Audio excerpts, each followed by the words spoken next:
주님, 저희가 이 새벽에 주 앞에 모였나이다. 주님, 저희가 주님 보시기에 어떠한 교회인지를 살피나이다. 살았다는 이름은 있지만 죽은 자는 아닙니까? 차지도 뜨겁지도 아니하여 주님이 토하여 내칠 만한 교회는 아닙니까? 오 주님, 교회로서 복음 앞에 살피게 하시며 교회로 깨어나게 하시며 돌이키게 하소서. 주님 복음 앞에서 깨어나게 하소서. 주 앞에 듣겠나이다.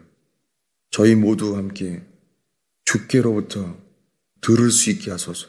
귀를 여소서. 예수님의 이름으로 기도하였습니다. 하나님의 말씀은 로마서 6장입니다. 로마서 6장 3절부터 5절까지 읽겠습니다. 무릇 그리스도 예수와 합하여 세례를 받은 우리는 그의 죽으심과 합하여 세례를 받은 줄을 알지 못하느냐.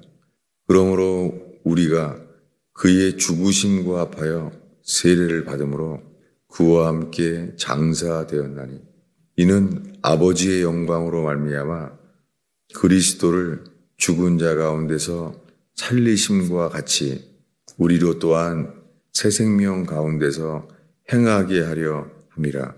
만일 우리가 그의 죽으심과 같은 모양으로 연합한 자가 되었으면 또한 그의 부활과 같은 모양으로 연합한 자도 되리라. 우리는 오늘 로마서 6장에 이르러서 세례에 대한 것을 보았습니다. 왜 로마서 1장부터 그러면 이 6장까지 얘기한 것은 무엇이겠습니까? 6장에 이르러서야 세례를 말합니다. 우리가 이 말씀을 읽기 위하여, 왜냐하면 로마서 4장에 아브라함이 믿음으로 의롭다 하심을 얻은 것을 우리가 압니다. 우리 로마서 4장을 보겠습니다. 로마서 4장 19절부터 읽겠습니다. 그가 100세나 되어 자기 몸이 죽은 것과 사라의 태가 죽은 것을 알고도 믿음이 약하여지지 아니하고 믿음이 없어 하나님의 약속을 의심하지 않고 믿음으로 견고하여져서 하나님께 영광을 돌리며 약속하신 그것을 또한 능히 이루실 줄을 확신하였으니 그러므로 그것이 그에게 의로 여겨졌느니라. 지금 오늘 우리는 로마서 6장에 세례는 예수와 함께 죽는다는 것, 그래서 예수와 함께 장사 지낸 바 되는 것. 그런데 이것을 4장에서 또한 아브라함이 100세 때 이야기, 자기 몸에 죽은 것과 사라의 태가 죽은 것을 알고도 믿음이 약하여지지 않았다는 거예요. 이 믿음으로 능히 약속하신 것을 능히 이루실 줄을 확신하였으니 이 믿음이 의로 여겼다고 그에게 의로 여겨졌느니라를 보았습니다. 아브라함이 창세기 12장 1절에 너는 고향 친척 아비 집을 떠나 내가 지시할 땅으로 가라 라고 말했습니다. 고향 친척 아비 집을 떠나라고 했는데 못 떠납니다. 그래서 조카를 데리고 나옵니다. 롯과 함께 나옵니다. 그래서 그 다음 장에 13장에 와서 아브라함과 롯과 아브라함의 목자와 롯의 목자가 다툼이 생깁니다. 그때 아브라함이 회개합니다. 아브라함이 말하기를 너나 나나 다투게 말자. 네가 우하면 나는 좌하고 네가 좌하면 우하리라. 회개는 신을 벗는 것입니다. 회개는 분명히 권리를 포기하는 것입니다. 그때 회개하지 않은 롯은 가장 좋은 땅을 다 가져갑니다. 그런데 아브라함은 그래서 모든 것을 다 잃어버립니다. 회개는 분명히 발에 신을 벗는 것입니다. 회개는 좋은 권리는 포기하는 것입니다. 그래서 그는 그 다음에 롯을 전쟁에 이기도록 주님이 롯을 도울 수 있는 기회를 주십니다. 그리고 멜기세덱을 만나요. 신령한 대제사장 멜기세덱을 만나서 그가 떡과 포도주로 축복합니다. 그런데 그런 다음에 아브라함은 이스마엘을 낳아요. 아담이 하나님 말씀을 듣지 않고 하와의 말을 들은 것처럼 아브라함이 사레의 말을 듣고 애굽 여자 하갈을 취해서 이스마엘을 낳습니다. 성경이 하나님과의 역사했던 사건이 사라지고 이스마엘이 12살이 될 때까지는 주님의 아무 일도 안 일어납니다. 그런데 그때 주님은 아브라함과 이스마엘과 함께 할례를 행하게 해요. 할례. 할례는 육신을 제거하는 거예요. 육신을 버리게 합니다. 그런 다음에 오늘 우리가 읽은 로마서 4장에 아브라함이 100세가 되어서 이삭을 준다고 말하니까 이삭이 웃습니다. 아니, 아브라함이 웃습니다. 이삭이 태어난다고 하니까 웃은 거예요. 그래서 하나님께서 믿지 않는 그에게 나는 약속한 대로 이삭, 그 아들을 줄 텐데 그 이름은 이삭이다. 이삭이 웃음이에요. 웃었다는 것은 하나님 말을 믿지 않았죠. 하나님의 하시는 말씀을 믿지 않아서 웃었어요. 그런데 이 99세에서 100세 사이에 아브라함이 바뀐 거예요. 이것은 그 사이의 내용은 나오지 않습니다. 믿지 않아서 웃던 아브라함이 자기 몸에 죽은 것과 사라의 태가 죽은 것을 알고도 믿음이 약하여지지 아니하고 하나님 약속하신 것을 이루실 줄을, 그러니까 이삭이 태어날 것을 믿었다는 거예요. 이 믿음이 생겨서 이 믿음이 의롭다 하심을 얻었다는 거예요. 이 믿음은 그래서 우리 힘으로 우리의 육체의 상태를 볼 때 우리 힘으로는 믿어질 수 없는 거예요. 이것은 마치 홍해바다를 가르고 광야에 나와서 애굽을 나오게 되는데 성막도 완성했어요. 성막이 이루어져서 하나님의 영광의 구름이 성막에 임했어요. 이런 일이 일어났고 매일 만나를 먹어요. 구름 기둥과 불 기둥을 매일 봐요. 그런데도 구름 기둥이 지켜주시고 만나를 매일 아침에 먹고 이것이 기적이고 사랑이잖아요. 그러나 만나를 먹는 주님의 사랑과 도우심을 매일매일 경험한다고 이것이요, 가나안 땅에 들어가는 믿음은 되지 않습니다. 그래서 그 다음에 민수기에 이제 제2년이 되던 해에 유월절을 광야에서 처음 지켰습니다. 애굽에서 지킨 것은 유월절 출애굽 처음이고 이제 광야에서 지켰습니다. 그런 다음에 40년 동안 다시는 유월절을 주님이 지키게 하지 않습니다. 그랬다가 여호수아서에서 40년 만에 이제 여호수아와 함께 요단강이 건너갈 때에 그때서야 가나안 땅에서 유월절을 지킵니다. 출애굽부터 광야에서 가나안에 들어갈 때까지 유월절은 다 어린 양의 피만을 의지하는 거예요. 애굽에서도 어린 양의 피를 의지하고 광야에서 예배할 때도 어린 양의 피를 의지하고 가나안 땅에 요단강이 건너가는 기적과 함께 들어갈 때도 어린 양의 피만을 의지합니다. 그런데 가나안에 들어가는 믿음이 안 되는 거예요. 그래서 통곡하고 울다가 돌을 던져서 모세와 아론을 돌로 치려고 했었습니다. 믿음이 없는 거예요. 이 믿음은 회개로만 이 믿음을 선물로 받습니다. 그래서 로마서 4장에 여기까지 읽은 다음에 이 앞에는 뭐가 있냐면 로마서 3장입니다. 3장 9절을 읽겠습니다. 그러면 어떡하냐? 우리는 나으뇨 결코 아니라 유대인이나 헬라인이나 다 죄 아래 있다고 우리가 이미 선언하였느니라. 모든 사람이 죄 아래 있다는 거예요. 이미 선언했다는 거예요. 죄 아래 있는 그들의 상태는 이래요. 10절부터 읽겠습니다. 기록된 바 의인은 없나니 하나도 없으며 깨닫는 자도 없고 하나님을 찾는 자도 없고 다 치우쳐 함께 무익하게 되고 선을 행하는 자가 없나니 하나도 없도다. 이게 모든 사람들의 상태예요. 하나님 보시기에 죄 아래에 있는 상태예요. 의인이 없어요. 그러니 죄인이 믿음으로 의인이 된다는 것은 그렇게 일어날 수가 없습니다. 사람의 상태는 이렇습니다. 우리가 보기에요, 착해 보이는 사람도 마찬가지입니다. 13절을 읽겠습니다. 그들의 목구멍은 열린 무덤이요 그 혀로는 속임을 일삼으며 그 입술에는 독사의 독이 있고 그 입에는 저주와 악독이 가득하고 그 발은 피 흘리는데 빠른지라. 제가 이것을 주일날 설교 중에 이것을 읽은 적이 40년 동안 거의 없어요. 왜냐하면 저는 이 로마서 3장을 읽으면요, 좀 너무 심하다. 혹시 이 구절을 읽다가는 이 선한 사람들이 이 구절을 읽다가 오히려 시험 들고 교회를 떠나면 어떡하지? 그래서 정말 피했었습니다. 이것을 설교를 못 하겠는 거예요. 그리고 로마서 3장에 사도 바울이 쓴 것은 좀 극악한 사람, 아주 이기적이고 악한 사람, 그런 사람들에게만 해당되지 이건 좀 너무 극단적으로 말한 거 아닌가 그랬었어요.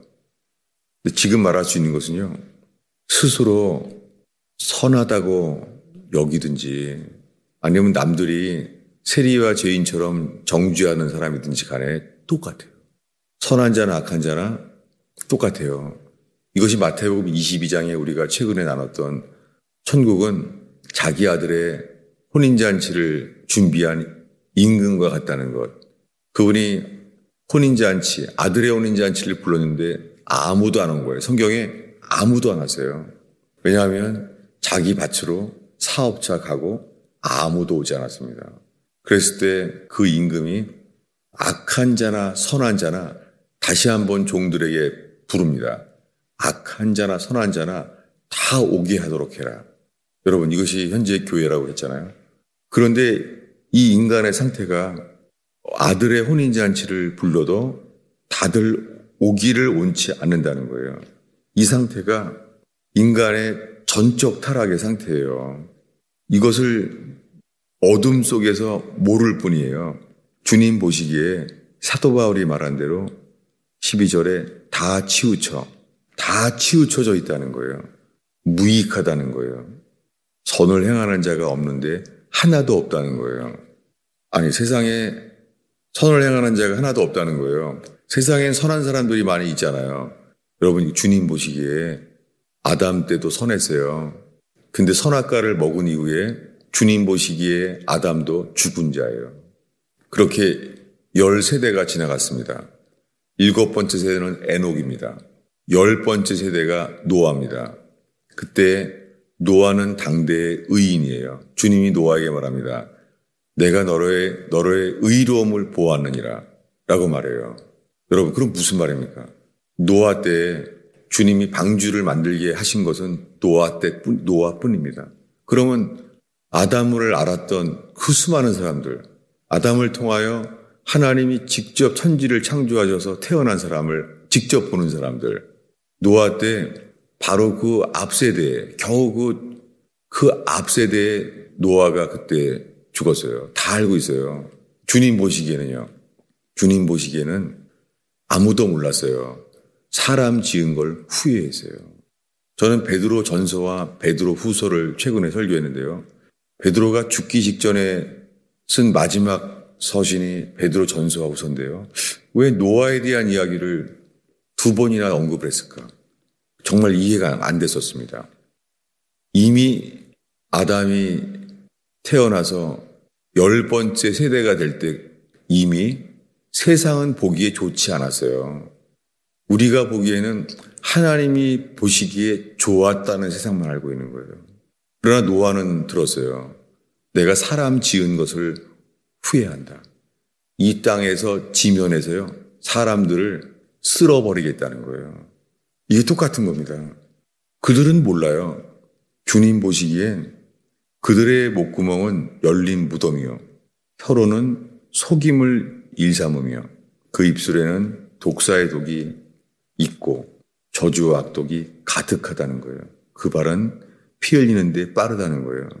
이것은 아담 이후에 아담의 10번째 세대 때 하나님이 지은 것을 후회했습니다. 똑같은 상황이에요. 이 상태가 19절에 이렇게 말합니다. 로마서 3장에 이어서 19절을 읽겠습니다. 우리가 알거니와 무릇 율법이 말하는 바는 율법 아래에 있는 자들에게 말하는 것이니 이는 모든 입을 막고 온 세상으로 하나님의 심판 아래에 있게 하려 함이니라. 노아와 똑같습니다. 이미 아담이 태어난 10번째 세대까지 와서 그들의 열매는 세 번째 아들 셋이 태어났지만 아벨은 죽임을 당하고 카인은 쫓김을 당했는데요. 셋이 후손들이 그때부터 여호와 이름을 불러요. 그러나 여호와의 이름을 부르는데도 10세대가 가기 전에 노아에 이르러서 하나님은 사람 지은 것을 후회했다는 거예요. 이게 로마 3장입니다. 똑같은 상태예요. 온 세상으로 하나님의 심판 아래에 있게 하려 함이라. 그래서 세례는 노아에 대한 이야기를 하는 거예요. 로마서 3장은 똑같은 거예요. 이것이 회개예요. 하나님 보시기에 인간들은요, 이 상태예요. 그럼 로마서 지금 읽은 3장 그 앞에는 뭐가 있겠습니까? 로마서 3장 4절을 읽겠습니다. 그럴 수 없느니라. 사람은 다 거짓되되 오직 하나님은 참되시다 할지어다. 기록된 바 주께서 주의 말씀에 의롭다함을 얻으시고 판단받으실 때에 이기려 하심이라. 여기에 로마서 3장에 그 유명한 시편 51편이 인용됐어요. 지금 말한 기록된 바 주께서 주의 말씀에 의롭다함을 얻으시고 판단받으실 때에 이기려 하심이라. 이것이 시편 51편 4절이에요. 다윗이 범죄하여 간음죄와 살인죄로 인하여 나단 앞에 섰을 때 한 말이에요. 무엇입니까? 다윗이 깨달은 것은 자기는 문둥병자와 같다는 거예요. 시편 51편의 이 앞에 말씀이 우슬초로 나를 정결케 하소서. 로마서 3장의 여기는 문둥병자와 똑같습니다. 지금 사람들의 모든 상태는 아담이 선악과를 먹자마자 죽은 자예요. 노아의 때까지 10세대가 지나도요, 그 열매는 죽은 자의 열매예요. 놀랍게 아담은 가죽옷을 주님이 주셔서 에덴 동산에서 쫓겨나는데요. 아담은 가죽옷을 입혀주시는 주님의 긍일 가운데서도 회개하지 않았다는 거예요. 똑같이 그의 아들 카인이 동생 아들을 죽였잖아요. 그런데 카인조차도 쫓겨날 때까지 하나님과 대화를 하잖아요. 여러분, 하나님과 대화를 한다고 구원받은 게 아니에요. 카인에게 주님은 말했고 그는 말을 해요. 근데 카인은 자기 상태만 말해요. 내가 죄의 벌이 너무 무거워서 힘듭니다. 그리고 누가 죽을까 봐 두렵습니다. 아무리 읽어봐도요. 아니, 동생을 죽였는데도요. 카인이 회개해야 하는 것, 잘못했습니다. 내가 동생을 죽였나이다. 라는 말을 하지 않아요. 아무리 읽어봐도 회개하지 않아요. 이게 인간입니다. 인간은 가죽옷을 주워줘도요. 구원받은 게 아니에요. 가죽옷을 입혀줬다고 구원받는 게 아니에요. 회개해야 돼요. 그것은 예수와 함께 죽어야 돼요. 회개 없이는 이런 믿음은 생기지 않습니다. 오늘의 마지막 이 결론을 다시 한번 읽겠습니다. 로마서 6장이요. 오늘의 본문입니다. 로마서 6장 3절을 함께 읽겠습니다. 읽습니다. 무릇 그리스도 예수와 합하여 세례를 받은 우리는 그의 죽으심과 합하여 세례받은 줄을 알지 못하느냐. 이 회개 없이는 거듭나지 못합니다. 그리스도와 합하여, 이것도 번역이 성경을 쓰는 게 이게 합하여라는 한글이 들어가 버렸어요. 제가 이 성경 본문을 그대로 읽겠습니다. 킹제임스 버전에는 이렇게 돼 있죠. 그리스도 예수 안으로 세례를 받은 우리는 그리스도 예수 안으로 들어가는 거예요. 예수 안으로 들어간 우리는 그의 죽으심과 합하여가 아니에요. 그의 죽으심 안으로 세례받은 줄 알지 못하느냐? 이겁니다. 그리스도 안으로 들어가야 돼요. 그리스도의 죽으심 안으로 들어가는 것. 세례는 침례교단에서 번역한 대로 침례가 맞아요. 침례는 죽는 거예요. 침례라는 것은 노아의 방주랑 동일해요. 물에 잠겨 죽는 거예요. 그래서 침례가 맞아요. 세례라는 말은 씻는다는 거예요. 여러분, 인간은 구원받기 위하여 씻을 상태가 아니에요. 죽어야 돼요. 인간은 예수와 함께 죽었다가 예수와 함께 다시 살게 되지 아니하면 거듭나지 않습니다. 이것만이 구원입니다. 구원의 기준은 예수와 함께 죽는 것, 이 회개로 말미암아 죽으신 예수님과 연합되는 것, 죽으신 그분과 연합되기 위하여는 예수님처럼 우리의 신발을 벗고 자기의 계획, 자기의 뜻, 내게 모든 나로 말미암는 것을 버려야 돼요. 이게 회개입니다. 기도하겠습니다. 아버지 하나님, 새벽에 모인 저희들이 이 새벽마다 복음 앞에 섭니다. 오 주님, 루터가 매일 예배를 인도했던 신부였지만 그가 어느 날 믿음으로 말미암아 의롭다함을 얻게 된 것처럼 주님, 예수와 함께 죽으심으로 다시 살게 되는 역사, 회개의 역사를 허락하소서. 예수님의 이름으로 기도하였습니다.